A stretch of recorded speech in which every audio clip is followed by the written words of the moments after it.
රෑට ලොකු ගස් යට ඉන්න එපා. යක්ෂයෝ ගහනවා කිව්වේ රෑ කාලයට ගස් වලින් කාබන් ඩයොක්සයිඩ් පිට කරන නිසා ඔක්සිජන් මදි වෙලා කලන් තේන නිසායි.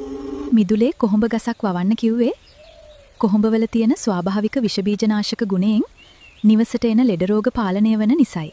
පැරණි අය වතුර බඳුනට තඹ කාසියක් දාලා තැබුවේ මිත්‍යාවකට නෙවෙයි.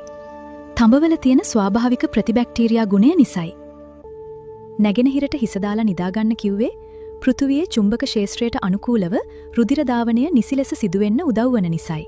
උදෑසන තෙතපස් මත කකුලෙන් අඩිය තියන්න කිව්වේ අර්තින්. නැතහොත් පෘථිවියේ තියෙන ඍණ ඉලෙක්ට්‍රෝන ශරීරයට ලබාගෙන ඇඟේ තියෙන ආතතිය සහ අභ්‍යන්තර ඉදිමුම් නැති කරගන්නයි. ගොම්මනේගේ අතුගාලා කුණු ටික එළියට දාන්න එපා. ඉස්සර අපේ ආච්චිලා මෙහෙම කිව්වේ ඇයි කියලා ඔයා කවදා හරි හිතුවද? ඉස්සර විදුලිය නැති කාලේ ගොම්මන් වෙලාවට ගේ අතුගාද්දි වැදගත් බඩු හෝ රත්තරන් කෑල්ලක් කුණු එක්ක එළියට විසිවෙන්න තියෙන ඉඩ වැඩි. ඉස්සර විදුලිය නැති කාලේ ගොම්මන් වෙලාවට ගේ අතුගාද්දි වැදගත් බඩු හෝ රත්තරන් කෑල්ලක් කුණු එක්ක එළියට විසිවෙන්න තියෙන ඉඩ වැඩි. අනෙක් කරුණ තමයි රෑ වෙද්දි එළියට බහැලා කුණු දාද්දි සර්පයන් සහ වීෂකෘමීන් දෂ්ට කිරීමේ ලොකු අවධානමක් තිබීම. රෑට නියපොතු කපන්න එපා කියන කතාව පිටිපස්සෙත් ලොකු විද්‍යාවක් තියෙනවා. ඉස්සර මෝඩයන්ගෙන් සිරුර තුවාල වීම වැළැක්වීම තමයි ඒකට හේතුව. ගෙදර ඉස්සරහ දොරකඩ කොහොඹ කොළ එල්ලුවේ ඇයි?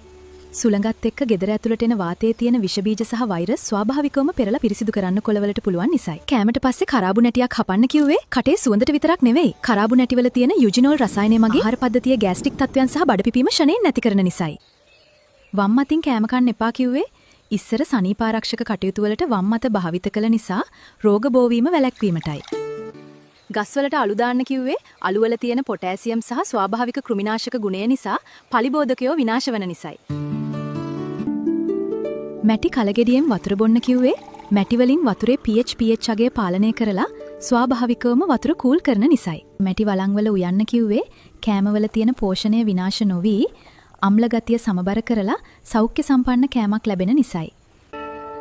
ඉර බහින වෙලාවට ගේ ඇතුලේ පහනක් පත්තු කරන්න කිව්වේ පහනෙන් නිකුත් වන තරංග මගින් විෂ බීජ සහ ඍණාත්මක ශක්තියින් නැතිවන නිසායි.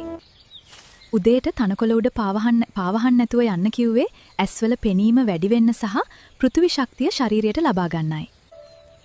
පිටතින් ගෙදර එද්දී කකුල් හොදලා එන්න කිව්වේ එළියෙන් ගෙනෙන පිටත විෂ බීජ ගෙදර ඇතුළට ඒම වළක්වන්නයි. අපේ හෙළ සංස්කෘතියේ මේ වටිනාකම් අනිත් අයටත් දැනගන්න වීඩියෝ එක අදම ෂෙයා කරන්න. ඔබට සුබ දවසක්.